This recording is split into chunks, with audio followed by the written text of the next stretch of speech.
قارون موسیٰ کی قوم میں سے تھا، پھر وہ ان پر زیادتی کرنے لگا، اور ہم نے اس کو اتنے خزانے دیے تھے کہ ان کی کنجیاں ایک طاقتور جماعت کو اٹھانا مشکل ہوتی۔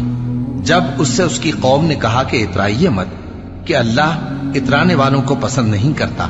اور جو مال تم کو اللہ نے عطا فرمایا ہے اس سے آخرت کی بھلائی طلب کیجیے اور دنیا سے اپنا حصہ نہ بھلائیے، اور جیسی اللہ نے تم سے بھلائی کی ہے ویسی تم بھی لوگوں سے بھلائی کرو، اور ملک میں طالب فساد نہ ہو، کیونکہ اللہ فساد کرنے والوں کو دوست نہیں رکھتا۔ وہ بولا کہ یہ مال مجھے میرے ایک ہنر کے سبب ملا ہے۔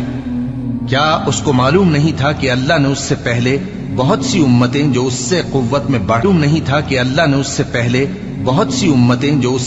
قوت میں بڑھ کر اور جمعیت میں بیشتر تھیں ہلاک کر ڈالی تھیں، اور گناہگاروں سے ان کے گناہوں کے بارے میں پوچھا نہیں جائے گا۔ تو ایک روز قارون بڑی آرائش اور ٹھاٹھ سے اپنی قوم کے سامنے نکلا۔ جو لوگ دنیا کی زندگی کے طالب تھے کہنے لگے کہ جیسا مال و متاع قارون کو ملا ہے کاش ایسا ہی ہمیں بھی ملے، وہ تو بڑے نصیب والا ہے۔ اور جن لوگوں کو علم دیا گیا تھا وہ کہنے لگے کہ تم پر افسوس، مومنوں اور نیکوکاروں کے لیے جو ثواب اللہ کے ہاں تیار ہے وہ کہیں بہتر ہے، اور وہ صرف صبر کرنے والوں ہی کو ملے گا۔ پس ہم نے قارون کو اور اس کی حویلی کو زمین میں دھسا، تو اللہ کے سوا کوئی جماعت اس کی مددگار نہ ہو سکی اور نہ وہ بدلہ لے سکا۔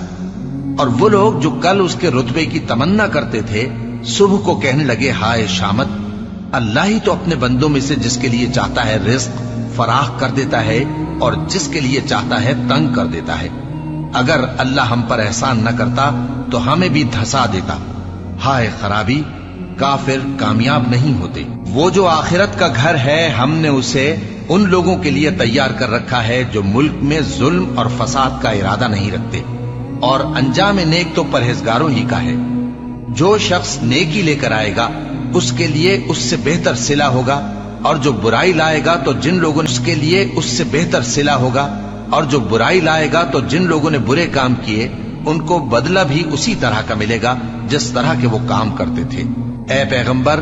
جس اللہ نے تم پر قرآن کے احکام کو فرض کیا ہے وہ تمہیں پہلی جگہ لوٹا دے گا۔ کہہ دو کہ میرا پروردگار اس شخص کو بھی خوب جانتا ہے جو ہدایت لے کر آیا، اور اس کو بھی جو کھلی گمراہی میں ہے۔ اور اے نبی، تمہیں امید نہ تھی کہ تم پر یہ کتاب نازل کی جائے گی مگر تمہارے پروردگار کی مہربانی سے نازل ہوئی، سو تم ہرگز کافروں کے مددگار نہ ہونا، اور وہ تمہیں اللہ کی آیتوں کی تبلیغ سے بعد اس کے کہ وہ تم پر نازل ہو چکی ہیں روک نہ دیں، اور اپنے پروردگار کو پکارتے رہو کو میں سے ہرگز نہ ہو جانا، اور اللہ کے ساتھ کسی اور کو معبود سمجھ کر نہ پکارنا۔ اس کے سوا کوئی معبود نہیں، اس کی ذات پاک کے سوا ہر چیز فنا ہونے والی ہے، اسی کا حکم چلتا ہے اور اسی کی طرف تم لوٹ کر جاؤ گے۔